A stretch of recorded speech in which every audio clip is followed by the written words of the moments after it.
Welcome to the Sellernomics podcast, where we share valuable tips and information in the Amazon and e-commerce space. Each week, we deliver the best interviews with some of the top Amazon personalities in the industry to help you grow your business. Today's episode is brought to you by Getita, the global leader in FBA auditing and reimbursements. Get $400 in free FBA reimbursements at Getita.com/Sellernomics. And now, here are your hosts, Rob Stanley and Lisa Kinski. What is up, everybody? Welcome to today's episode of Sellernomics. My name is Lisa Kinski. I'm joined by my co-host, Rob Stanley. And today we have a very exciting guest coming on the show. We have Cara Sayer. Yeah, first time. And it's the first time of this kind of guest that we're having on. It's Cara Sayer. And usually we don't give the title when we introduce our guest, but it's so funny to me.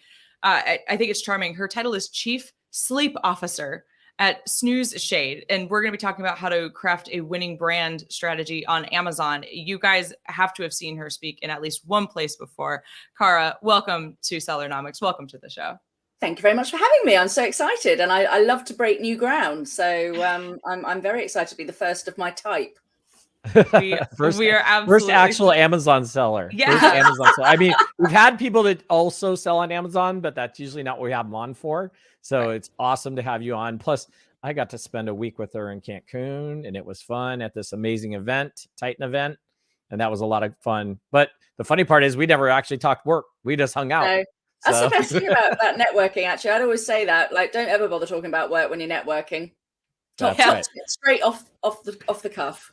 I had to have her on the show just so I could understand what she does and, all these amazing tips. So let's dive into it. Let's talk about crafting a winning brand strategy on Amazon. Start with some of the tips and tricks that usually, things you see are successful and maybe aren't successful.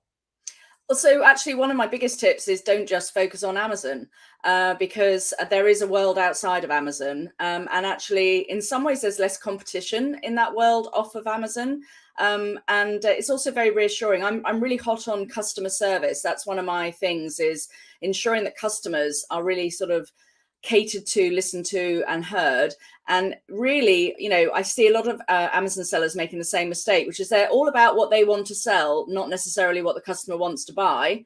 And this I can see in listings a lot of the time. They're sort of putting forward, this is why I want to sell this product to you. Whereas actually, when you're writing an Amazon listing or any product description, you should be looking at what are the pain points for the customer and how are you solving it with your product. Absolutely. Have you at any time used, like, sometimes we talk about like Facebook groups or mom groups or that type of thing.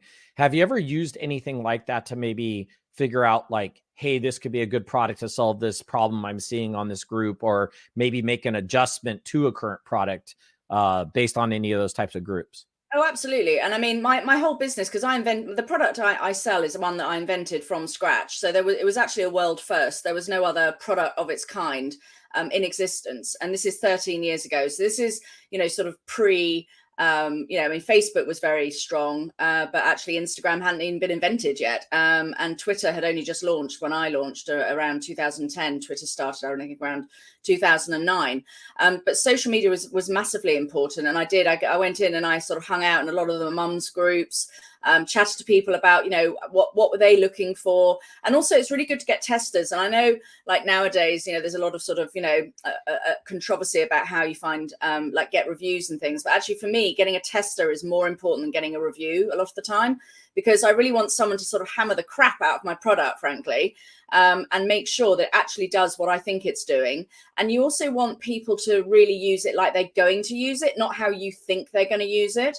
I've seen in the baby industry, particularly, I've seen some real catastrophes where, even really long established brands have had to make sort of big changes to products because of the fact that, customers aren't using them in a safe way. So I remember, for example, there's a seat called the Bumbo, which is like a great big seat that you put baby into.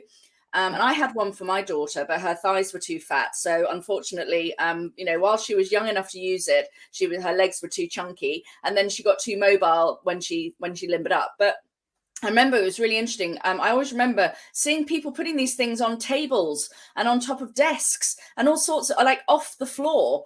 And it had no belt, no safety belt. So there was quite a lot of controversy because a couple of babies fell off a table, and as they do. So they had to then do a product recall, and then they had to basically retrofit belts to the products.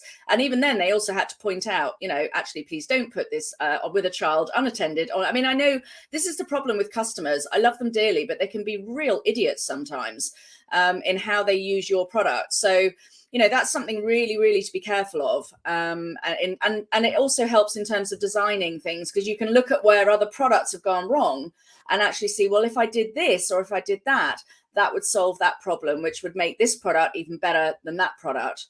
So and every single product that I've got in my range, I started off with one product, and I remember being at a trade show in Germany, and there were people all around me, and they had like multiple products, and I was like, wow, that's so amazing. I've got me and my one little pony.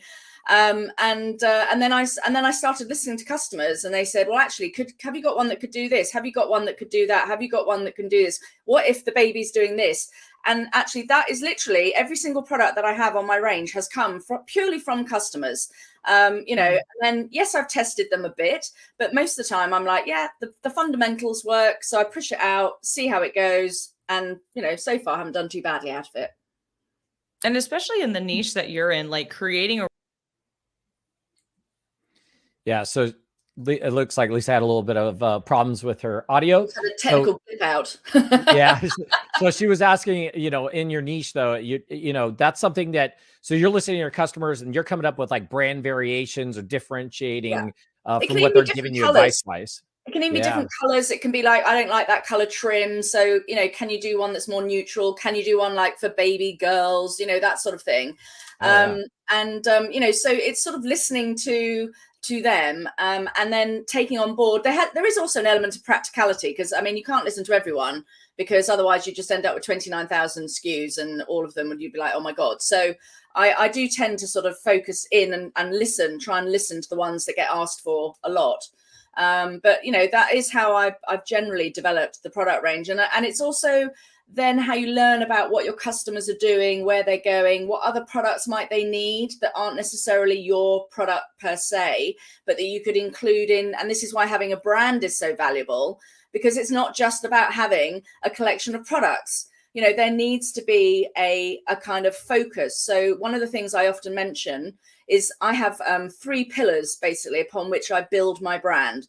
And I highly recommend that everyone who has a brand actually thinks about what those pillars are.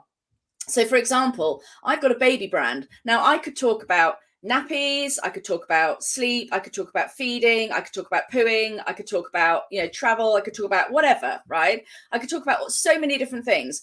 But what I did is I actually sat there and I've really focused in on it. And it's really useful if you speak to people that know you or know your products, etc., and say, right, but what are the 3 things that I really think that my customers are going to hone in on? And so for me, it's travel, sleep, and protection, stroke safety. So those 3 things. So if, for example, I talk about teething, I only talk about it in relation to how it affects a baby's sleep. If I'm talking about traveling, etc., then, it'll impact on the sleep. It's also the safety element. So we can talk about things like safety things you need to look out when you're on vacation with your baby. But there's this constant sort of weaving, which actually makes life a lot less complicated for me as well, because it's very easy to see whether or not we should be doing stuff on it. So as I said, I don't really want to do about like teething just generally, because teething generally is like such a huge subject. I want to sort of make sure I'm niching down into the peoples who are, my baby isn't sleeping because they're teething, and then they're looking for solutions for sleep. And therefore, my products will fit that bill. But I don't want someone who's looking, how do I make my baby's gums better? Because I don't sell it either. And I don't sell like anything that's going to help the baby in that respect. So I think having that focus really clarifies things as well, in like terms of, when you're building out anything to do with the business, like how does this relate to these 3 things? And I think 3 is always a good number, because it's big enough that you've got a bit of variety, but it's small enough that it doesn't overwhelm you. Yeah. Well, and even in marketing, like they always say, to give your consumer like in sales, really pricing 3 choices, low, medium, and high, because that really narrows it down and just gives a very, you can almost point them in the direction that you want them to go in. But I like what you were saying about like not, having all of these different kinds of products and really focusing in. And when you're building a strong brand, and what I was trying to say before my internet cut out, was when you have a product that, especially in your niche, that, parents like and that they trust, and this goes for kind of any kind of product, tech or furniture. If you come out with something new and you have a really strong brand, that person will buy everything in your stack and recommend it to their friends. Like, so yeah, word of mouth is a really valuable marketing tool that I think quite often gets sort of undervalued. But the other thing I'd also say sometimes is that, particularly if you're starting out, maybe, and even actually sometimes if you're not, like the sort of the low value, medium value. So I have what I'd call like the sort of classic, and then I have deluxe. I have 2 versions of the same product. One is more basic and a bit cheaper and has less, bells and whistles. And then I have the deluxe one, which is much more expensive, has more features, etc. And that's also a really good way of differentiating as well, because there's always going to be that customer who wants to buy the best. It doesn't matter what it does, how it does it, they just want it. It's the most expensive, it's the best. Then you're also going to get the customer who only wants the cheapest, and they're very price driven.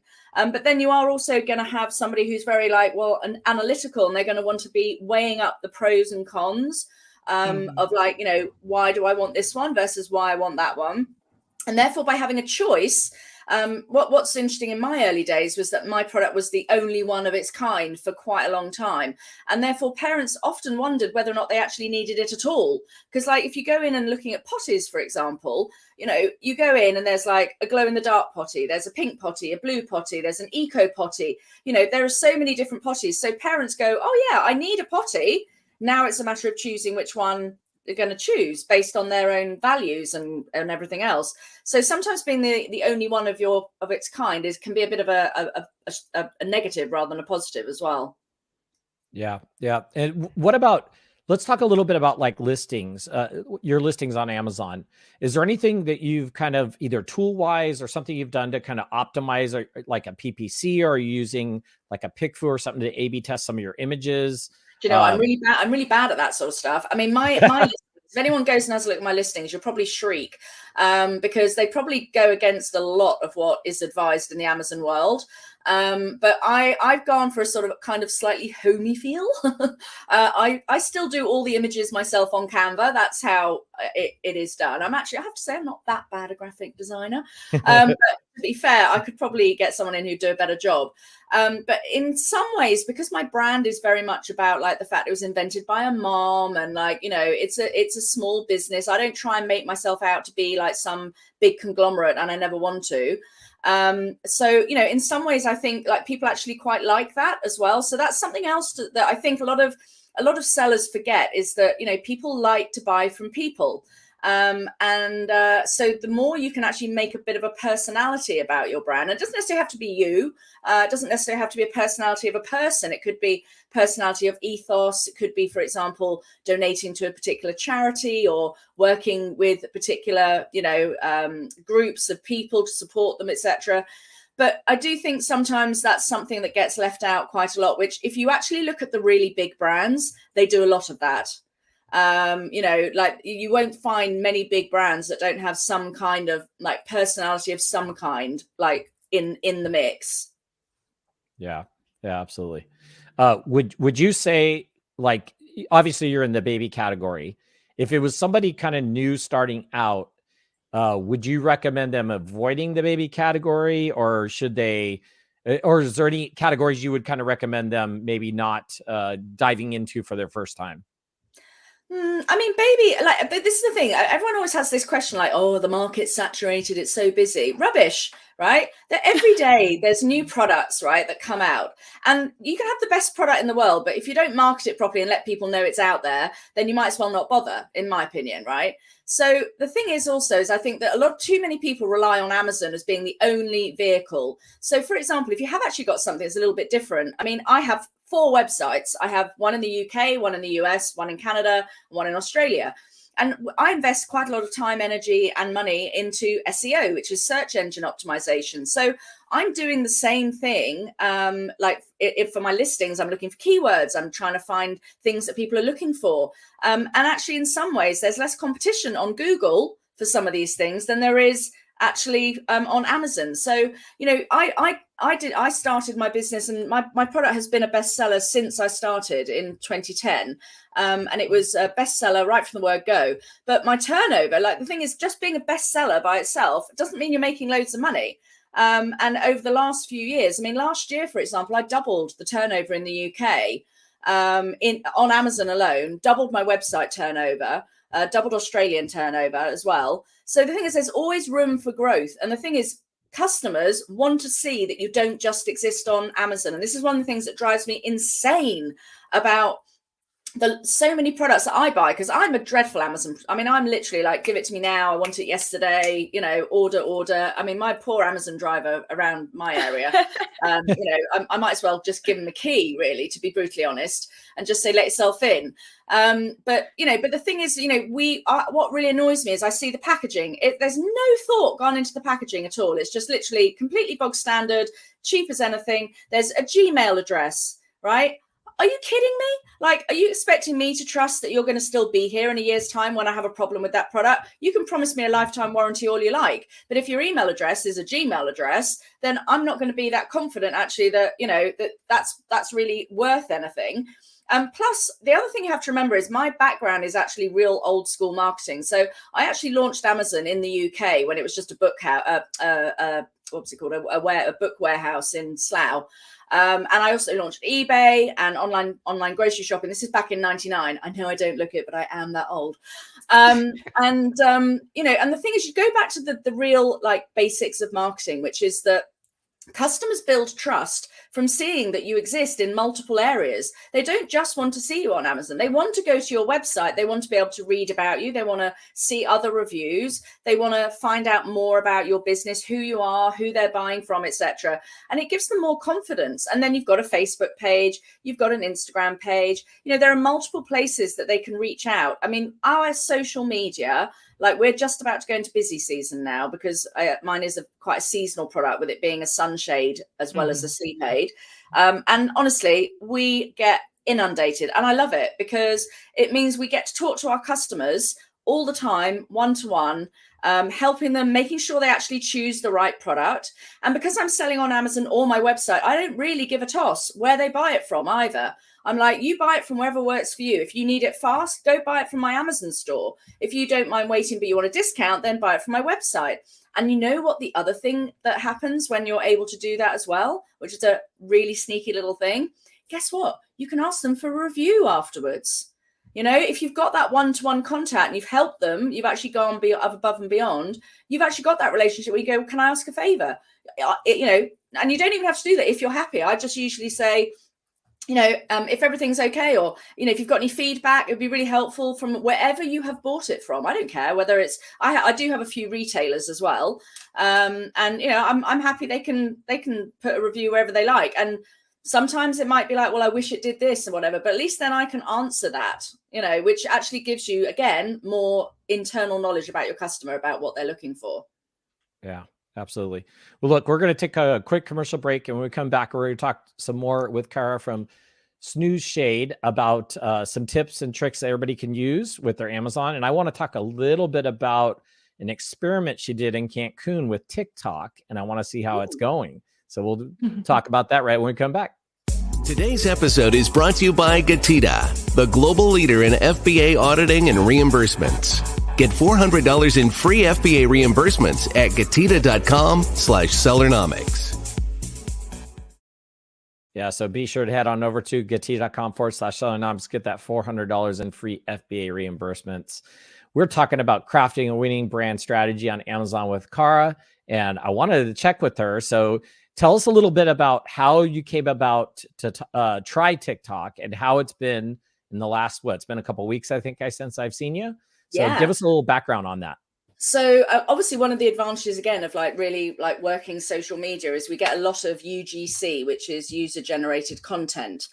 So we get a lot of people sending us pictures and videos of them using my products, which is fantastic. Now, I've never really, if I'm really honest, really got TikTok. I've got a 15-year-old daughter, so she had Musical.ly when it first started, and it was just her jumping around dancing a lot. And I thought, yeah, whatever. And every now and then she tries to make me do a video where I have to slap her hand at a particular time with a beat to the music, and I always get it wrong.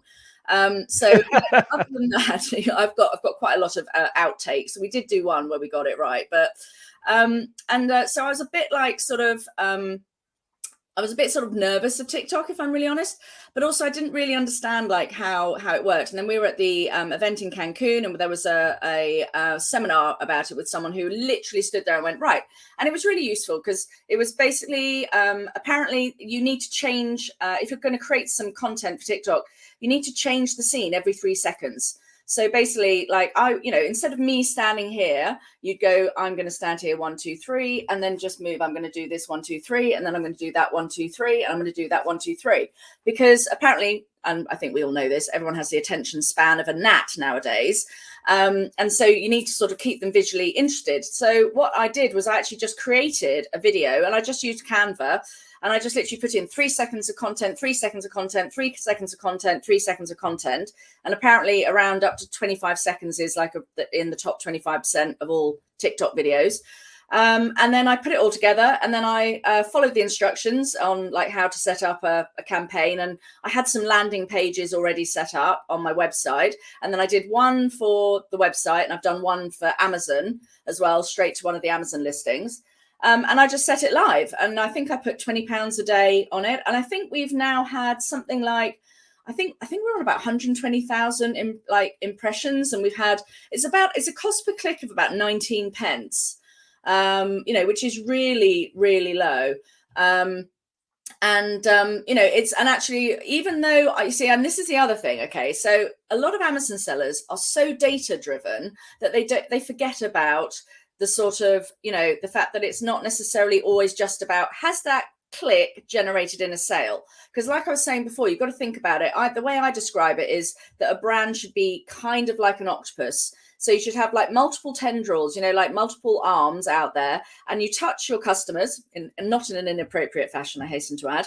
And you sort of reach out to them, and you basically touch them in different places. Now, for me, I think TikTok's part of that mix. And so what's been happening is we've definitely seen, I'm something like 88% up year on year in sales on my website.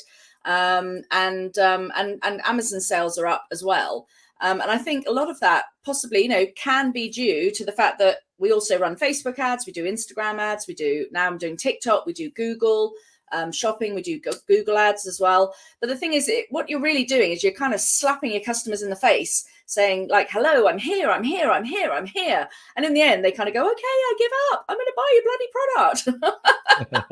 And that's what we want at the end of the day. So the TikTok experiment I felt really positive. And even though I think if I looked at it, I think I'd had one conversion on the website in terms of an actual sale, because I'd linked up my pixel so I could see that I'd had a sale. I think that sale cost me something like £160.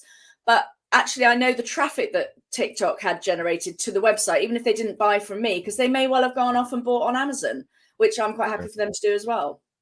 Yeah, absolutely. Yeah. So are you still running it? Because that's kind of a high conversion rate. Yeah, I've left it to run because okay. I just think for the sake of it, why not just see how it goes for like a month? I think it runs out. I think it runs out in about a week. I think I set it up with about a 3 or 4 week or a month, I think it was. So I'll just have a look at it then, switch it off for a while, then see whether or not there's any dip or anything, and then switch it back on again or change it, do a new one. I just think it's one of those things. It's not necessarily always about like the pure hard night.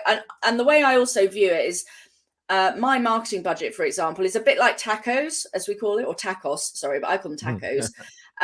So, whatever I get, I don't even look at ACOS, right? I don't even look at ACOS really, because I know I've got some campaigns which, are really, really high, but they're really good in terms of like brand visibility. And I want to be like everywhere. So as long as my overall tacos is around sort of 10 to 15%, I'm really happy. And I work that way with my websites as well. So I basically take like a percentage of sales for the year and give that as a budget, like for Facebook, Instagram, etc. And then, and basically as long as it doesn't go over about 10%, I'm quite happy to have a little play, because I think, you need to sort of understand what works, what doesn't work.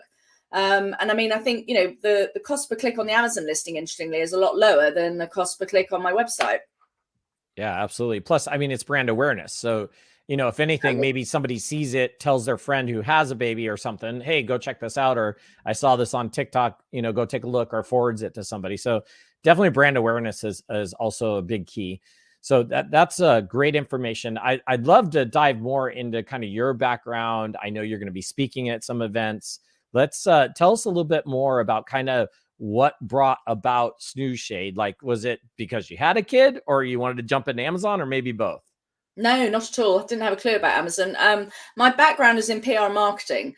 So as I said, I actually worked on the PR team. We launched Amazon in the UK. We launched eBay in the UK. So that was back in about 99. I also worked with some other really huge brands and consumer brands. I also worked in magazine publishing as well, which is quite an interesting sort of thing. But that was my background, was public relations, events, and marketing. That was sort of it. And then actually I just had my daughter, and because I had a horrendous pregnancy, whereby I was in a wheelchair, etc. When I came out of the wheelchair, I was wanting to walk everywhere. I'm sorry, I think one of my neighbours is doing some chainsawing. Maybe it could be my daughter, I'm not sure. But anyway, I wanted to get out and about with the stroller, and basically I needed something to help her go to sleep, because as she got older, she became more nosy and she wanted to look around, and I wanted something that protected her from the sun, from the wind, the chill, etc., etc. And there was nothing that I could find on the market to buy. And I'm quite good at these things. Even now, like if someone says, I'd like a sort of pink and yellow spotted Yeti wool, cover up that you only use on Sundays, if there is one in existence, I will find it. I will hunt it down. So, the fact there wasn't anything in existence, for me, I was like, this is something that's really bugging me. And I could see lots of other people doing the same thing, putting coats over the stroller, blankets over the stroller, that whole kind of, doing everything you're now not supposed to do. And I just thought, surely there must be a solution. And when I started the business, I actually started off as something just to keep me slightly occupied, because I was a bit bored being at home, being a full-time mum, as you do. We should say that, should I? No, that's awesome. That's awesome. What about like when it comes to protecting your brand? Did you get trademarks and patents and all that stuff? Did you do that in the UK and in the US? Like, what did you do to protect yourself? Right. So one of the things also is that if you're actually taking your business seriously, you should 100% make sure that wherever you think you're going to launch, you get a trademark. So, I trademarked myself in the UK. I then trademarked in the US. I actually lost it in the US last year or the year before, I think, because I didn't know that there was a different rule, like the fact that you have to basically tell the USPTO that you've been using it. And the lawyer that I'd used was no longer around, or they were certainly didn't have their eye on the ball, which was really annoying. So I ended up losing my trademark, but I've got it back again, thank goodness. But I've also got a trademark in China as well, which is also really important if you manufacture a product in China. I also have trademark in Canada. In Australia, for example, you're not allowed to have the domain name unless you have a trademark. So I'm absolutely a big fan on trademarking, because it protects. I've taken quite a lot of people down who've used the name, but then I've also been copied as well. So Aldi, which I think in America is a quite a well-known brand. They copied me a couple of years ago in 2019. And so I basically raised profile about the fact they'd done that, and I got amazing publicity, particularly in the UK. I was like in all the national newspapers, all on national TV, and actually it's been quite beneficial, because people are like, oh, you're the one that Aldi copied. I'm like, yes, I am. Poor me. But actually it wasn't for me, because now you know about it because of that. So it's been one of those things where I haven't got a patent, but you see, the other thing is that patents, I've got a lot of friends who have also invented products, and they've been copied by very large brands. And actually, it's not always ideal to have a patent. Well, I mean, it's ideal to have a patent if it's completely like bomb proof. But to be honest, they can get around it, and actually getting around a patent is not that hard. So then you've got to go to court, you've got to spend the money fighting it, etc., etc. So actually, in many ways, the most important thing you can do is build a brand, because the brand is the one thing that people get an emotional attachment to. So, that's one of the reasons why brand building is so important, because, if you look at like how you buy a car, for example, a lot of those decisions in buying a car are not actually based on the car. They're based on emotional decisions, based on, well, my uncle hated Fords, and, my sister can't stand Volkswagens, and I've always dreamed of having a Tesla, or, I hate Lamborghinis because the person down the road, he always looks like an idiot in it, And so a lot of these things that we think are kind of, rational decisions are actually very emotional. And so the more you can do to build a brand that people actually care about and trust and respect, it can really make a big difference to the growth of a business, I feel. Yeah, absolutely. 100%. Absolutely. Yeah. So let's tell us a little bit of, I'd like to hear a little bit more about how you got I think you said the trademark or the patent in China. Step us through that, because I think that's really important. And I don't think we've really had anybody talk about that. And it's probably probably do another whole episode on that, but just give us kind of the basics. Probably. Well, so there are two ways of doing it. There's the way I did it, and then there's the way everyone should do it. But basically, the way I did it is actually my manufacturer got it for me, because this was back in like 2010. And it was not as easy to trademark in China, whereas now you actually can. So nowadays, I'd recommend you actually get a trademark lawyer involved and you get it done that way. But I've been working with the same manufacturer for like 13 years. So, we have and we've just renewed the trademark, and it's still in my name, but they're the ones who did it for me, etc.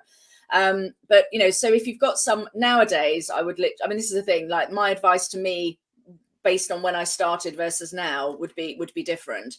The thing is, there are certain rules in China, like, for example, the ability to export a product that has a brand name, that if it's already trademarked in China, then you're in trouble. So, you do have to be really, really careful. So I think it's a sensible move, to do it. I chose that road. Same with, I did my own for Canada. I don't think you can do that now, but I did at the time. Australia, I did myself, which you can do as long as I've got friends all over the world, fortunately. So my best friend lives in Australia. I've got another really good friend who lives in New Zealand. I had a distributor in Canada. So as long as you've got someone who can act as a local person for you, you can usually do it yourself if you need to. And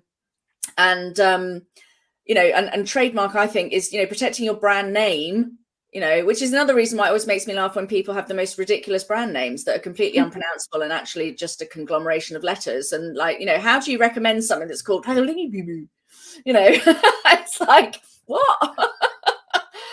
Actually create a brand that actually means something, or you can explain why it's sort of, why it is the brand name.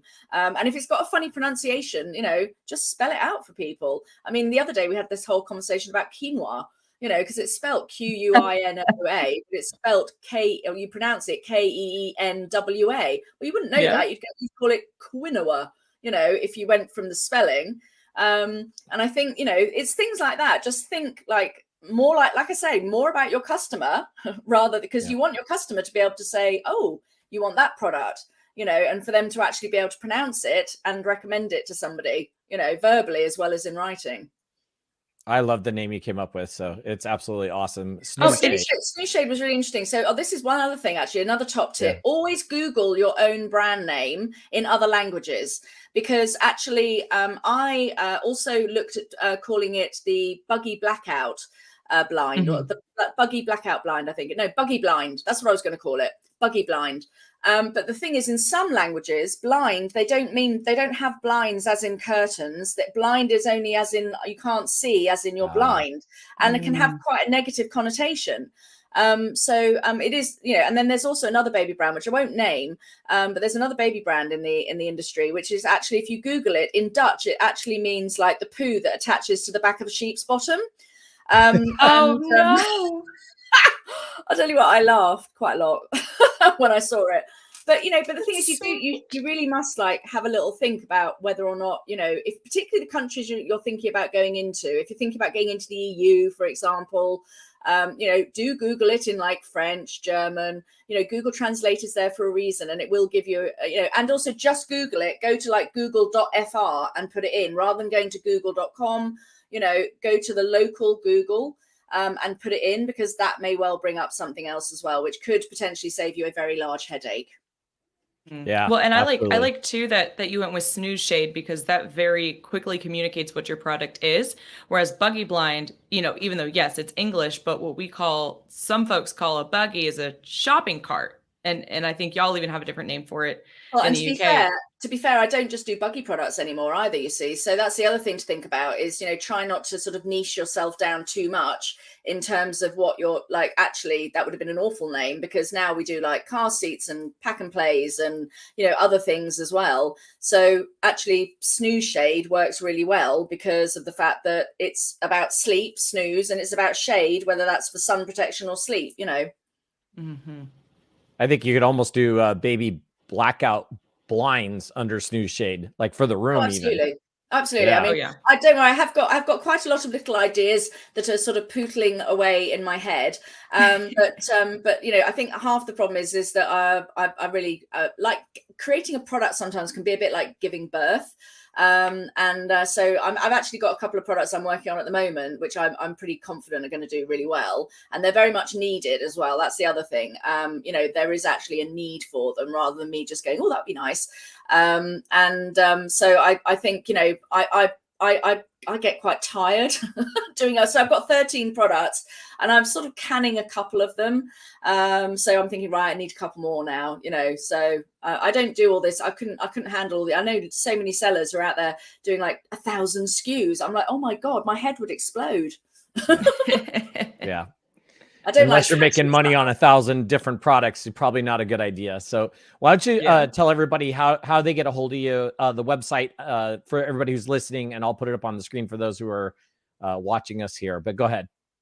Well, anyone who wants to get in touch, snoozeshade.com, which is my UK website. And that's where, it's easiest to catch. Although you can get us at snoozeshadeusa.com, snoozeshade.ca, and snoozeshade.com.au if you're in Australia. So, we have it all going on. Nice. That's awesome. That's awesome. Be sure, if you guys want to email hello, HELLO at Snoozeshade, which is SNOOZESHADE.com. Hello at snoozeshade.com. For those who are listening, want to reach out to Cara and ask her any questions, or maybe something that you want to follow up on that you heard on the podcast.